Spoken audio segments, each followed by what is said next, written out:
Good afternoon from Jakarta and good morning to our friends in Europe. My name is Berta Tanaem and I'm your moderator for this session.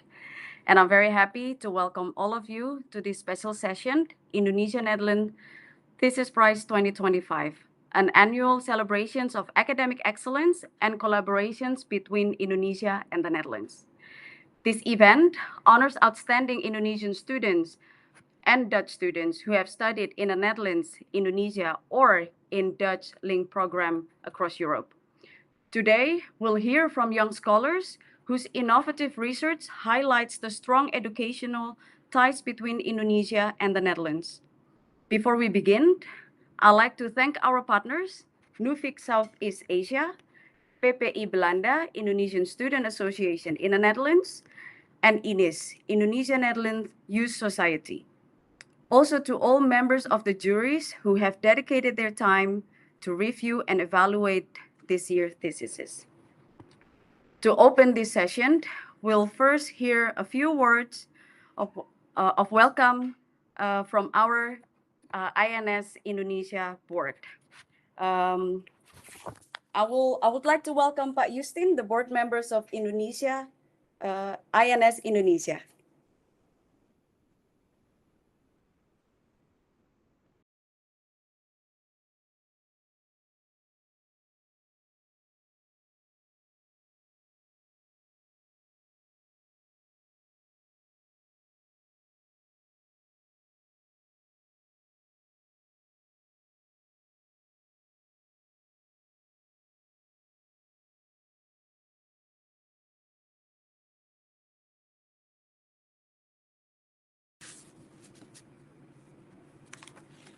Good afternoon, yang terhormat, Bapak Ibu, Excellencies, distinguished guests, colleagues, and friends, both Indonesian and Dutch. My name is Jose Rompas, and it's a true honor to stand before you today at the Erasmus Huis in Jakarta, a space that symbolizes the deep and enduring connection between our two nations. Many of you here represent the academic institutions, the passionate educators, the thoughtful scholars, and the citizens who value this relationship. I'm here today to represent the Indonesian-Netherlands Society, in short INS, or we call it ENS. Our mission is to strengthen the relationship between Indonesia and the Netherlands, not just in theory, but through tangible collaborative actions. The core mission of the ENS is straightforward but yet profound. We exist to strengthen the bilateral relationship by enhancing mutual understanding between our peoples. And we do this based on two crucial principles: equality and reciprocity. This is not about one nation leading. It is about a true partnership where we learn from each other, where we respect each other's history and values, and where we build a shared future. For an audience like this, especially those from education and academic sectors, it is clear that your work is foundational to our mission, which I call the bridge builders. So how does ENS or INS execute this mission? We focus on two key actions: sharing knowledge and bringing networks together. Our activities include areas such as business, education, science, politics, culture, and history. We actively seek to be the cross-central platform where leaders, innovators, and thinkers from both Indonesia and the Netherlands can meet, exchange ideas, and create new collaborations. Ladies and gentlemen, our real added value lies in our neutral position. This neutrality allows us to be highly effective in connecting different worlds, such as between education, the sector, and the industry, for example, or perhaps more importantly, between generations. Later, I will have my colleague from the youth organization to talk more about this. We create the informal space where genuine, productive connections can be made. So, Bapak Ibu, to all of you, we look to you for your partnership. I look forward to every academic representative, every educator, and every student fresh graduate here today See the INS as your platform. If you have an idea for joint lecture series, a scientific research exchange, or a cultural project that promotes understanding, we want to hear it, and we want to help connect the dots. The relationship between Indonesia and the Netherlands is rich. The Indonesian-Netherlands Society is here today to ensure that this relationship remains strong, mutual, and continually forward-looking. Let us commit together to strengthening these bridges for a better future. Terima kasih atas perhatian Bapak Ibu. Thank you. Dank u wel.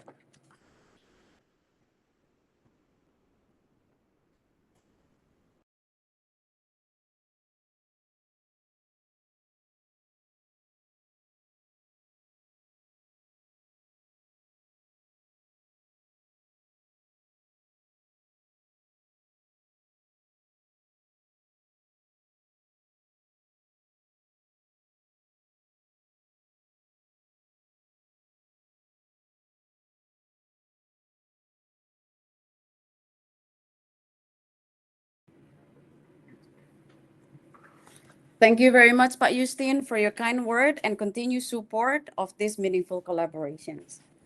Once again, a warm welcome to our finalists, jury members, and friends joining us online and on-site. Now, before we move to the presentations, allow me to introduce to the jury members of this year INS Thesis Prize. Our jury member is made up of distinguished academics and professionals from diverse fields, including law, developments, business, and gender studies, who have carefully evaluated all submissions. The jury members for this year are Dr. Isti Hidayati, a lecturer from University Gadjah Mada UGM.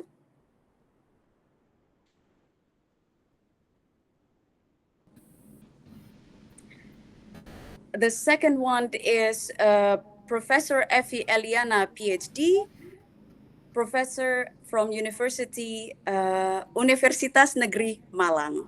Thank you. Who is also served as the chair of the jury for this session. And the last but not least, Ibu Insinyur Indi Hardono, advisor from Nuffic Southeast Asia. We deeply appreciate their time, effort, and thoughtful evaluation throughout the selection process. And now, to share a brief overview of this year's selection process, including the numbers of applicants and shortlisted candidates, I would like to invite Ibu Effie, the chair of the jury, to give her remarks on behalf of the entire jury panels. Ibu Effie, the floor is yours. Okay. Thank you very much, Bertha. Thank you very much, INS, who has been very consistent in appreciating the knowledge production of young academics. I consider the thesis writers as young academics. What is special about this year is not only the consistency of INS in appreciating the work of young academics, but also the number of applicants that we had. It's more than double last year. So the jury member have been having difficulty in determining who deserved to be finalist. We wish you all the very best for the pitching this afternoon. And I know that all the selected finalists are going to give their best. Thank you very much, Bertha. All the best for everyone. Thank you very much, Ibu Effie, for that insightful summary. And now we'll move on to the most exciting part of today's program, the presentations or the pitching of our finalists. So each finalist is given 3 minutes pitch, and then after that followed by Q&A session. Now, for the first candidate, let's begin with our first finalist, Muhammad Alif Alauddin from Erasmus University Rotterdam, Development Studies, Governance and Development Policy. His thesis is titled Navigating Challenges and Opportunity in EU-Indonesia Trade Relations Towards a Future Free Trade Agreement. Alif, the floor is yours. All right, thank you so much, Berta, for running this event. Hi, everyone. I'm Alif. I'll be presenting my thesis results on the EU-Indonesia trade relations.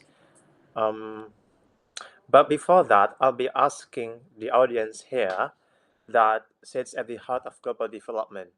Can trade truly reduce inequality and improve welfare instead? Do you think it is something plausible? Let's get through it. Among Indonesia's many trade relations and partners, the EU stands out as a consistent and federal trade partner with Indonesia for the last 2 decades. While the Netherlands, here you can see on the presentation here, um, stand as the country's primary export destination within the EU with more than 27% or 4.7 billion US dollars in 2024. And but still, the question is still the same. While a trade with the EU and the Netherlands looks strong on the paper, does it translate into better welfare for commoners in Indonesia? And here's how my research has examined the questions. I ran some models of econometrics where I did 20 years data from a professor in Indonesia that have consistent export records to the EU to trace how changes in export affect poverty, unemployment, inequality, and household consumption in Indonesia over time in relation to the export per capita, export per GDP. And here's what I found, and here's what the data speak from my experiences, where I also did interviews with policymakers in Brussels and Jakarta as well. And the data speaks that Indonesia's export to the EU, specifically to the Netherlands, contributes positively on Indonesia's welfare, where you can see here on the left side of the presentation, where the export per capita increases, it leads to the decrease of poverty, unemployment, and Gini ratio. And also, the increase of export per GDP is also increased, meaning increase in the growth of GDP consumption by in US dollars, meaning that as Indonesia export more to the EU, to the Netherlands, domestic demand and purchasing power will also rise. And for in regards to the FTA negotiation, we can also hear on the right side where the EU, through this free trade agreement, can promote trade green by applying sustainable standards with the Netherlands. Here, in this regards, the Netherlands can play a vital role for Indonesia as a bridge to involve technology transfers, capacity building, and local value additions. And to conclude, I do always believe that the fair trade begins when we see people, not products here. And that's the essence of my research thesis. I thank you so much. Thank you very much, Alif. And I would like to invite the jury members for questions or feedback.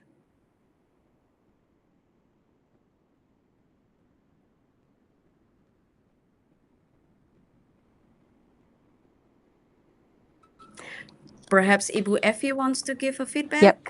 Yeah. Thank you very much. Bertha, Alif, it was really interesting connecting the welfare and also you ran an economic model on trade relations. Okay. Now, my question is, of course, welfare is a very complex category or a very complex item to be, to be judged or to be looked at, yeah? How can you be very specific? How can you be sure that the welfare of Indonesia is a direct implication of the trade relation between Indonesia and the EU? All right, thank you so much, Ibu, for the question. Yes, it is. Regarding on that specifically, it is so complex to see the econometrics model in relation to the trade agreement and trade relation with the EU and the Netherlands specifically. In this regard, I see that when we, well, economically, we speak economically, the trade relations with the Netherlands and the EU specifically, could answer these questions because of threats will be amplified by those commoners on the ground where when we try more with the Netherlands, with the EU, it will it will grab the commoners the palm oil farmers here in Indonesia, where it's untouched for a long time, where the free trade is opened.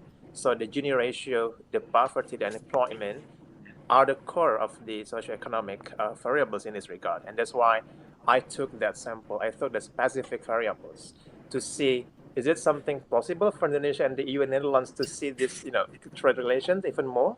So that's I think that's the answers. Okay, thank you very much, Alif. Thank you so much, Ibu Effie, for the questions, and Ali for answering that. Is there any other questions from other jury member Yes, I or have one. feedback? Can I have? Of Can course, I? Ibu Indi. Yeah, can you hear me, Alif? Yeah, I can clear well. Yeah, yeah. So I would like to ask you, this trade relation, how perhaps in terms of euro or in terms of rupiah, uh, it's quite balanced or mutual. But what about if you look at from the commodity of the trade? Yeah, we all know that what we export there most likely would be products which has lower added value. Is it the case, or what do you think about that? Thank you. Thank you, Wendy. Yes, true. For 20 years, we've been exporting raw materials to the EU and the Netherlands, like palm oil, textile, and all that. Through this agreement, FTA will be taking place in 2027. The Netherlands here can play a role to help Indonesia to promote technology transfers in any cases in palm oil, so we can produce our own oil here in Indonesia before to the Netherlands, and also the technology transfer and value added for many people here. So I see that it is yes important, and that's why the FTA agreement here will attract many investors coming into Indonesia to build their own factory here to to manufacture anything here and then export outside to the EU and also the world. So yes, it is so important to make many factories possible in Indonesia. Yeah. Okay. Thank you, Ibu Indi, Mas Alif. And for now, I would like to moving to the second finalist, Fidela Gracia.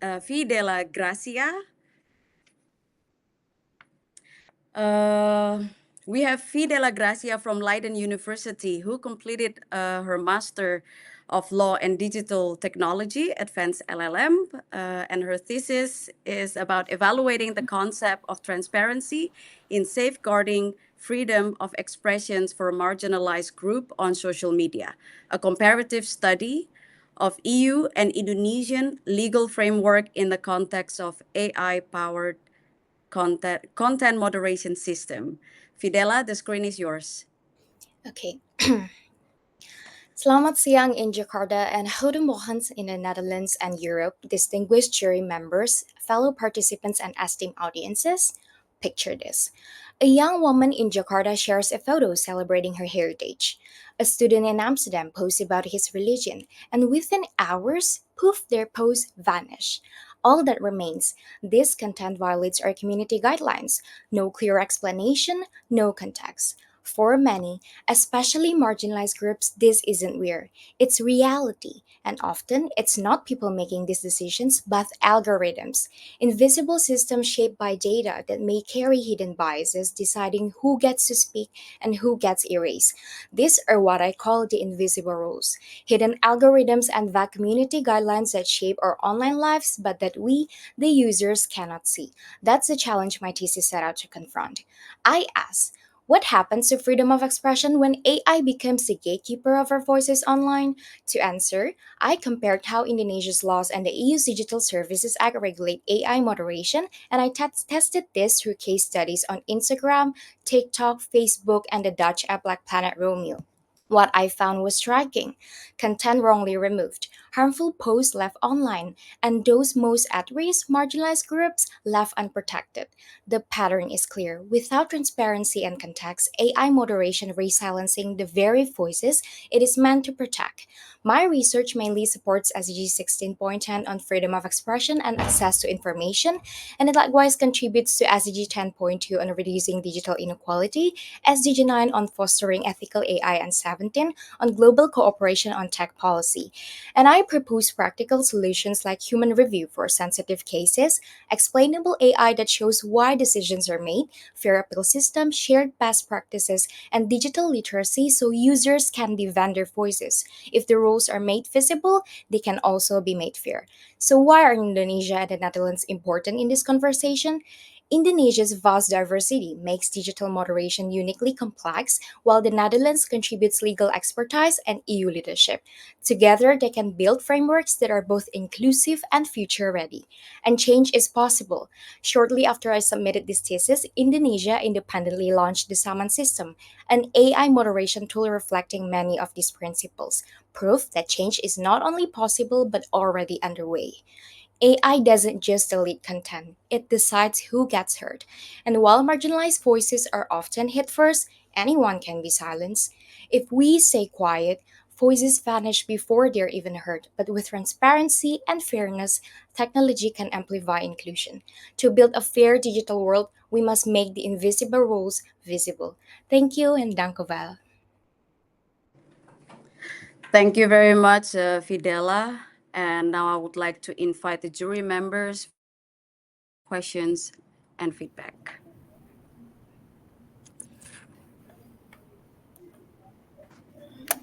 Can I invite Ibu Isti for feedback? Yes, sure. For sure. Okay, so first of all, congratulations, Fidila, for reaching this point. It was a very wonderful thesis. My question is about what do you actually suggest to make the voices of the marginalized group getting heard much better, especially in the context where there is like a huge gap of digital access, for example, in the rural areas and also for those with, let's say, a more senior in the age group. Okay. Mm. Okay, so for example, in terms of supporting this marginalized voices, in my opinion, it would be, for example, in terms of there is a huge digital gaps in rural areas. I think bridging digital inequality would be the one of the best methods that I suggested through this thesis, because in addressing the infrastructure and ensuring that the access towards these gaps by promoting affordable, for example, widespread internet connectivity and technology access in rural and undeserved areas, this foundational for marginalized groups to participate meaningfully in digital spaces. What's more, for example, for those that is much older, I think what would be best for this is by suggesting a awareness, digital awareness, because in my opinion, by through digital awareness, it will also helps those that is much older to help them understand that even that they're using social media, their voices is not silenced. So yeah, I think that would be it for now. Based on the research also that I did, it is pretty much that supports what's going on in Indonesia as well. Thank you very much, Fidela. Because Yeah. of the time, I would like to invite the third finalist of today, Nur Aiza Azara, who studied at the University of Lodz and Central European University under the GEMA Erasmus Mundus program in Women and Gender Studies. Her thesis titled is I So Much Wanted to Be Ugly, the representations of Yugun Anfu's double colonization in Because We Were Beautiful through the lens of post-colonial feminism. Nur Aiza, the floor is yours. Okay, thank you. All right. The Japanese came to Java to conquer the world of the villagers. Then they took all we had. That is what Wainem, an Indonesian comfort woman, said during her interview in a Dutch-made documentary entitled Omdat we mooi waren, or Because We Were Beautiful. This is a documentary about Indonesian comfort women who were forced into systematic prostitution to provide sexual services for the Japanese army during the occupation of the Netherlands East Indies. And a lot of people ask me why I research something that happened in the past. How is it relevant to the current context of sexual violence? I responded with a question. Have you ever heard of comfort women or Jugun Yanfu? Well, I wouldn't be surprised if they said that they haven't, because Indonesia does not talk about this dark side of colonial history enough, labeling it as too taboo to talk about. Meanwhile, Japan completely erased comfort women from their history school textbooks. But through this film, the Netherlands invited Indonesia to openly engage in discussions about comfort women. So, more than a film analysis, my research asks how do we represent colonial trauma of sexual violence ethically? And whose responsibility is it actually to tell these stories? Indonesia's or the Netherlands? One key finding of my research is that this film reproduces Orientalist tropes, depicting these women as physically beautiful, innocent about sex, and religiously faithful. Which risks reinforcing harmful stereotypes and overshadowing their agency. But I also argue that the documentary holds decolonial potential by giving voice to subaltern women and bringing forward hidden histories across transnational and transdisciplinary spaces. And as far as the SDG is concerned, my research is directly connected to SDG 5 by pushing for historical reckoning and justice for survivors of wartime sexual violence.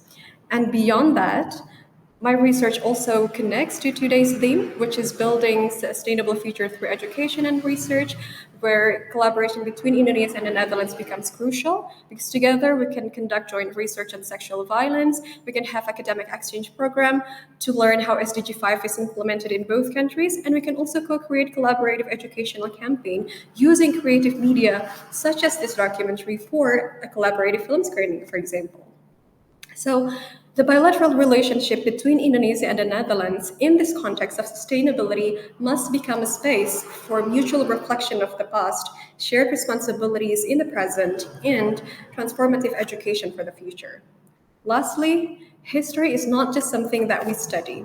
It is something that we carry, and by working together, we can ensure that these women's stories are not forgotten, that such colonial atrocities are no longer silenced, and that sexual violence, past or present, is never ignored. So whose story is it to tell? This is both our story to tell.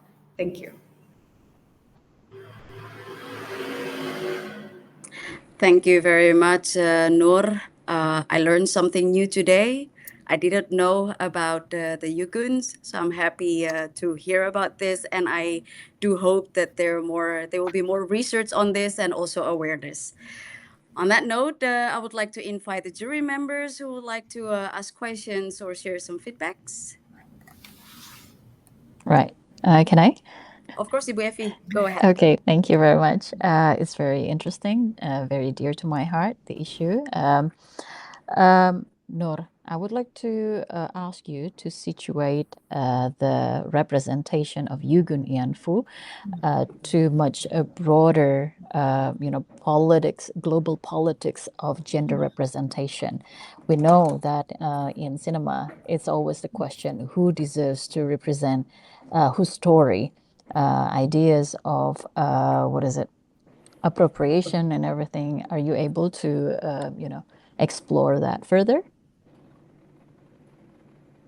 Thank you very much for the question, Bu Effie. For me, about the question of who has the right to actually tell this story also comes to me when I did my research. And when I interviewed my interviewees, who are the people who work behind the documentary, there are Dutch individuals and also Indonesian individuals. The Dutch initiators told me that they actually also wanted to include the Dutch comfort women who were forced into the system during the Japanese occupation as well, but they decided to just focus on the Indonesian comfort women as well. And their reason being, one of them being that they said that the director said that that he was ashamed of what the Netherlands did to Indonesia before. So I see this as a redemptive effort by the Netherlands, by the Western colonizer, to its Eastern colonized subject through this film. So I think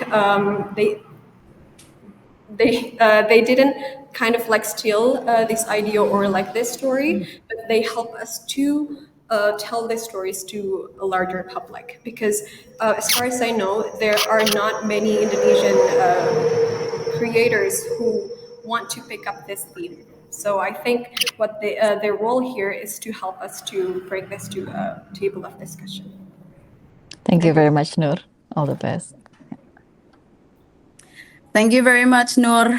I would like to call our fourth finalist, Nadira Karamina from Institut Teknologi Bandung, who completed her Master of Business Administration, and her thesis is titled Proposed Marketing Mix Strategy for Indonesian Restaurant in the Netherlands, Case Study Pasundan. Nadira, go ahead. Thank you. When we think of sustainability, we often picture the environment. But sustainability also means preserving our economy, culture, and history. I'm Nadira Karamina, and my thesis touches on these three aspects through the lens of Indonesian restaurants in the Netherlands using Pasundan as a case study. This story sits within the long and complex relationship between Indonesia and the Netherlands, where cuisine has become one of the shared cultural heritage. This unique bond is what inspired me to conduct my research.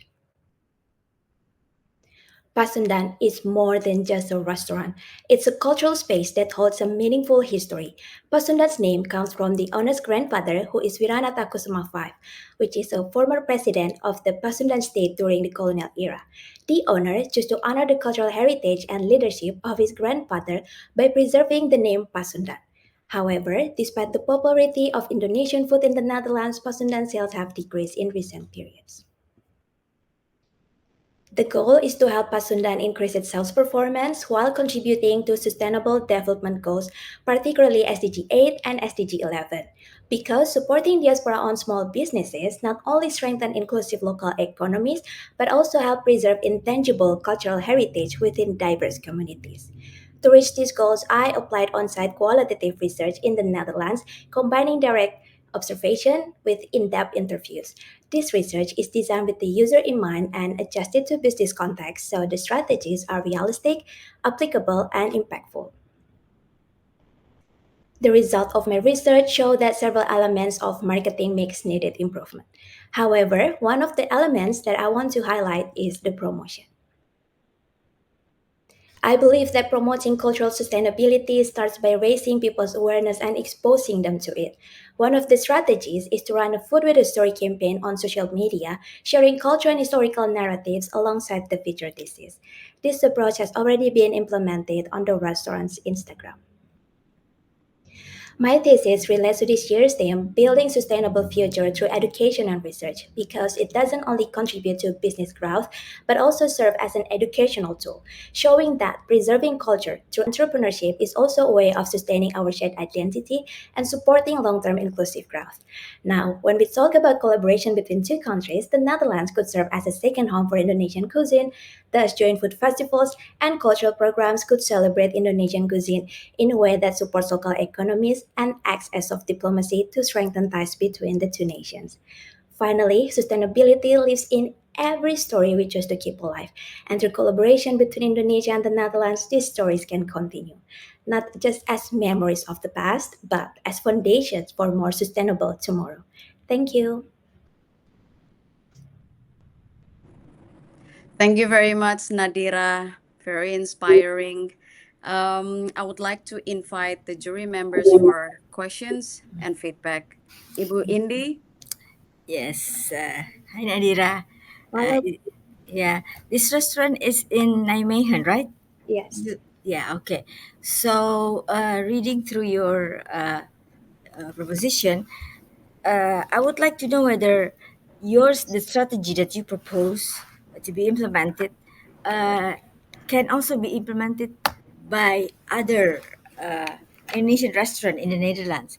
Because as far as I know, there are many types of Indonesian restaurant in the Netherlands, each with different segment, each with different target market. So, which one do you think this strategy that you propose for Rumah Makan Pasundan can be applicable to other Indonesian restaurant in the Netherlands, whether it is for the high end one or for the more uh, what is it, the casual one? So, what do you think? Is it generally applicable or specifically applicable? Thank you. Thank you so much, Bu Indi, for the question. So I would say that my suggestion can be implemented to also other Indonesian restaurants in the Netherlands, especially because I recommending a campaign which is a food with a story, and it cannot just apply for Pasundan, but also other Indonesian restaurants because the restaurants can also educate and promote their products to Dutch consumers. Because based on my observation, many Dutch consumers they are not so familiar with Indonesian food because the popular one is rendang, nasi goreng, but they still don't know about other Indonesian foods. So with this recommendation, people can also educate Dutch consumers so they're more familiar with different kind of Indonesian food. Thank you. What you promote is more on the food or on the history. Uh, for, uh, for this case study, because I Mhm. use Pasundan, so I also Mhm. want to promote the history. But for other Indonesian restaurant, maybe they also have their own history because history doesn't have to be if they are during the colonial era because they can also promote their family history, for example, or family recipe. Okay, so it can be different from one restaurant to another, yeah? Okay, thank you. Thank you. Thank you very much, Nadira. I would like to call our very last finalist, the fifth finalist of this session, M. Nizam Sulfri Sakaria from Universitas Brawijaya, graduating with a Bachelor of Biology. His title, maybe Nizam, I would like for you to write, to read your thesis title because it's very long and it's also very technical. So please go ahead. Okay, thank you, Bertha. So, breast cancer has been a constant battle, not only for patients, but also for scientists like us. Despite countless therapies, breast cancer remains one of the leading causes of death worldwide, including in Indonesia and the Netherlands. At the heart of our research is a synthetic compound called pentagammaphonone. It is a curcumin modified molecule originally synthesized through a collaboration between Universitas Gadjah Mada Indonesia and Vrije Universiteit Amsterdam. And through the series of research, pentagammaphonone has shown a remarkable potential as an anti-cancer agent. But there is a problem. Pentagammaphonone is highly hydrophobic. In simple terms, it doesn't dissolve well in water, making it difficult for our bodies to absorb and use it effectively as medicine. And that's where our research comes in. During my undergraduate research thesis in Universitas Brawijaya, I collaborated with BRIN to develop a nanotechnology-based solution by encapsulating pentagammaphonone into nanoliposomes, tiny spherical carriers made from biocompatible lipids. This approach could potentially enhance its solubility and effectivity. And guess what? Pentagammaphonone loaded nanoliposomes that we made were able to effectively kill breast cancer cells in vitro while also demonstrating strong antioxidant activity. And this is not just a small win in a petri dish. It is a promising step toward a more effective therapy for breast cancer. And this project is more than just lab work. It embodies the spirit of Indonesia and the Netherlands cooperation. Pentagammaphonon's journey started with the joint synthesis of Universitas Gadjah Mada and Vrije Universiteit. And now, through my research at Universitas Brawijaya, in collaboration with BRIN Indonesia and with guidance from my supervisor, who is currently pursuing a PhD in Utrecht University, we are bridging our efforts to tackle a global health challenge together. And our research contributes directly to the third point of Sustainable Development Goals, specifically targets 3.4 and 3.B that focused to improve cancer survival rates and enhancing access to affordable and effective treatments through international collaboration. With further development, this innovation could pave the way for a new breast cancer therapy starting from this partnership of Indonesia and the Netherlands. Because I believe science is not limited by borders and neither is hope. Thank you. Thank you, Vel. Terima kasih. Thank you very much, Nizam. I would like to call our jury members for questions and feedback.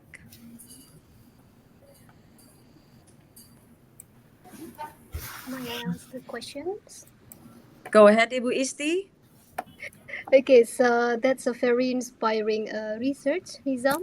My question is like how confident you are that these proposed methods will create a better treatment for breast cancer, and how long do you think this can comes up to like medications? You know, like with the clinical trial and stuff. So how long this might be realized into like a real medication?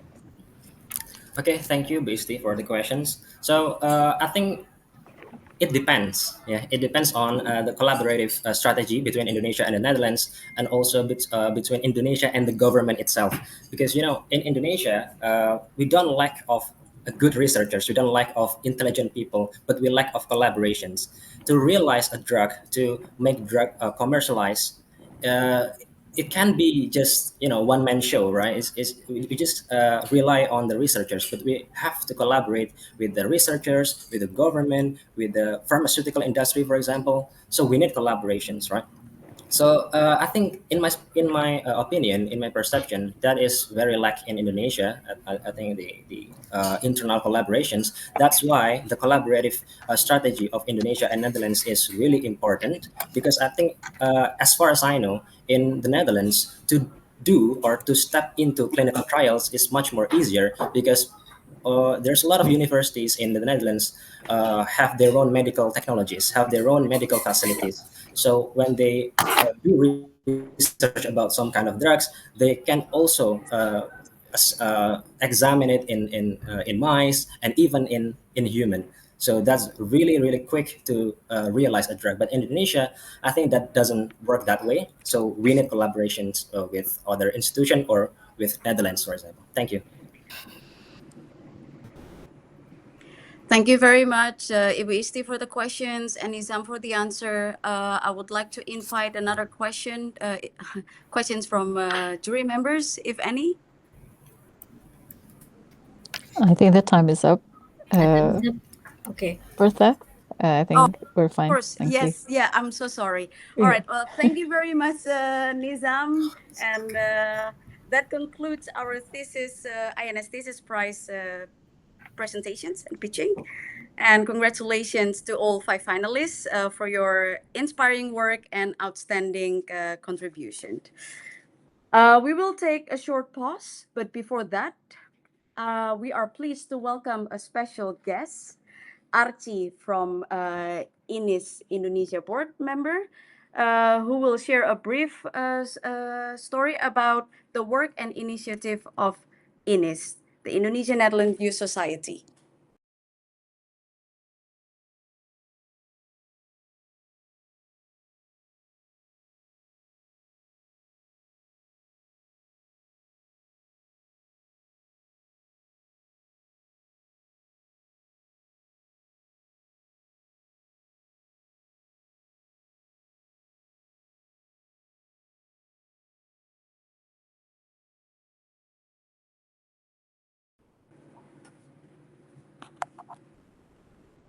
Okay, good afternoon, ladies and gentlemen, excellencies, distinguished guests, friends, and fellow bridge builders. My name is Narendra Archie Pramaswara, and it is a true honor to be here today in Indonesia at the Indonesia Netherlands Society Annual Thesis Prize, held in collaboration with NUFIC and PPI Belanda. I'm here now live in Erasmus Huis, and today we are celebrating not only academic excellence, but also the enduring friendship, curiosity, and collaboration between Indonesia and the Netherlands. And as Vice Chairman of the Indonesia Netherlands Youth Society, or INIS, allow me to share a little bit about who we are, what we do, and why our mission matters, perhaps now more than ever.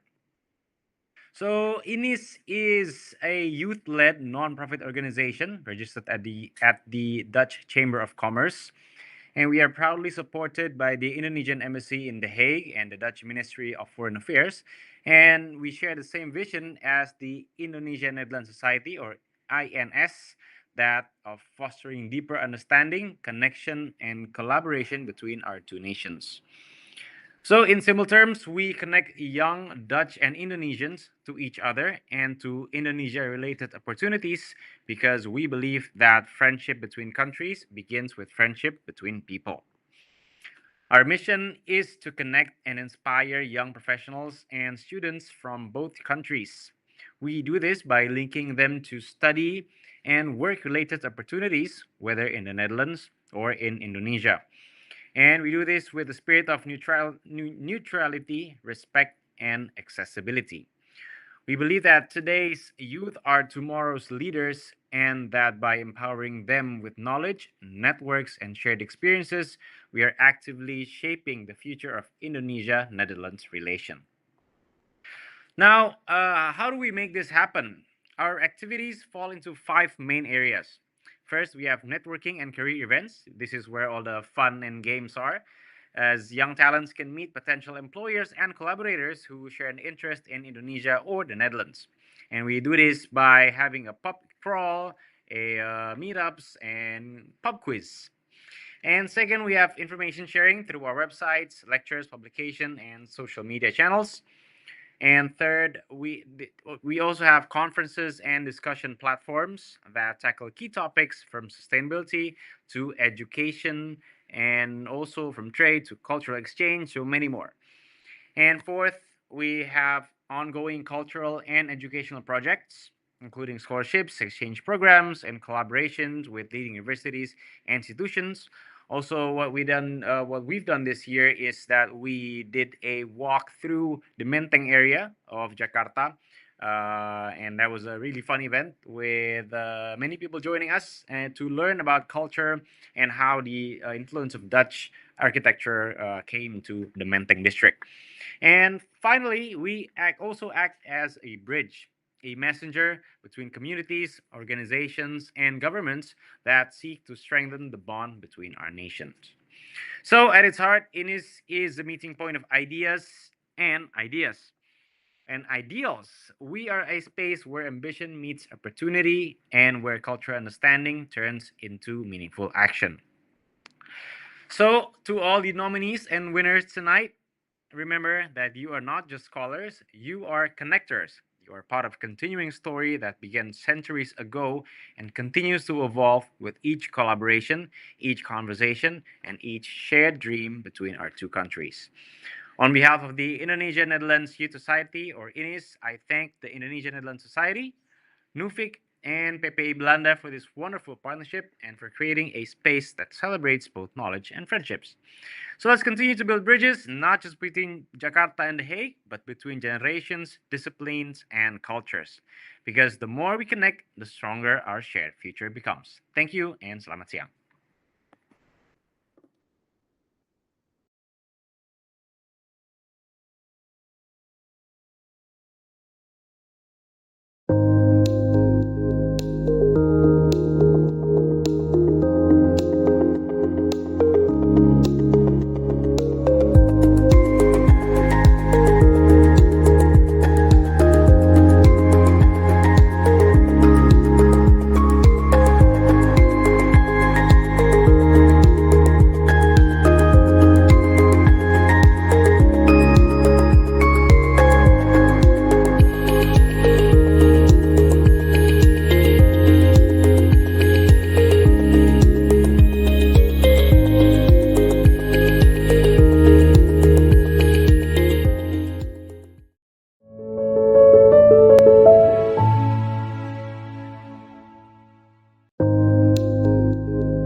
Welcome back, everyone. Ibu Effie. Oh, And now, the moment that we've been all waiting for, the moment the of moment of truth. The truth, moment of truth, the indeed. announcement of Okay. Indonesia Netherlands Yeah. Thesis Prize. So to announce the result, Ibu Effie, as the chair of the jury, will explain how the jury reached its decisions and to reveal the winner. Oh, thank you Who very will much, receive Bertha. who will receive a return ticket Amsterdam to Jakarta, or vice versa, sponsored by Garuda Indonesia. Ibu Effie, the floor is yours. Thank you. Hi, everyone. The wait is over. You've been working really hard. You should be relieved and give yourself a pat in the back, because if you're selected to be here to pitch your case, it means that you are special. I'm not saying that others are not special, but the five were among the strongest. And considering that all of you have proven that your research have the respective strengths and their foundation to the connection between Indonesia and the Netherlands, we had a really difficult time to deliberate who should be getting the ticket. But we are aware that we have to have a decision. Again, it doesn't mean that, the other four are not special. You are all special. It's just that sometimes with limited resource, we have to choose. Okay. Now it's the moment of truth. Do we have a drum roll? Da da da da. And the winner of the ticket, Amsterdam Jakarta, return ticket Amsterdam Jakarta, is Nizam Zulfi Zakaria. Congratulations, Mas Nizam. You have proven that your research is not only important, but the collaboration, the international collaboration that makes it possible, is as important. Okay, you have still a long way to downstream the research, but I hope that you will find ways. You know who to reach out. Okay. Again, congratulations. And I would like to also congratulate the other four. You are all special. Thank you very much. Over to you, Bertha. Thank you, Ibu Effie. Congratulations, Nizam. I would like to give the floor to you to say a few words. How do you feel? The floor is yours. Ah, thank you. I don't know what to say. I'm speechless. First of all, thank you for all the committees. Thank you for all the jury members for trusting me to appreciate my undergraduate thesis. Initially, I was really nervous because all of the competitors are from outside of Indonesia. That's make me insecure actually. But to pursue a master's or PhD in the Netherlands is one of my dreams. So I think and I wish that this is the one of the stepping stone for me to achieve my dreams. That's all from me. Thank you, and I give it back to Berta. Thank you very much. See you in the Thank you. Netherlands. Thank you. Um, Now it's the end of the session. As we come to the end of INS Thesis Prize session, I'd like to extend my thanks to all our finalists and especially the winner for your outstanding work and presentations. The jury members for your thoughtful evaluations, your dedications. We really appreciate it. Our organizer and partners and the Dutch Embassy that facilitate this. Also, everyone joining us today, whether you are in Indonesia, in the Netherlands, or elsewhere, thank you very much for taking the time to be here with us today. It's been an inspiring afternoon filled with knowledge, passions, and celebration of excellence. Thank you all once again, and congratulations to our winner and all the finalists. This concludes our Indonesia Netherlands Thesis Prize 2025. I hope you all best wishes to all of you. Have a wonderful day. Terima kasih, thank you, and tot ziens.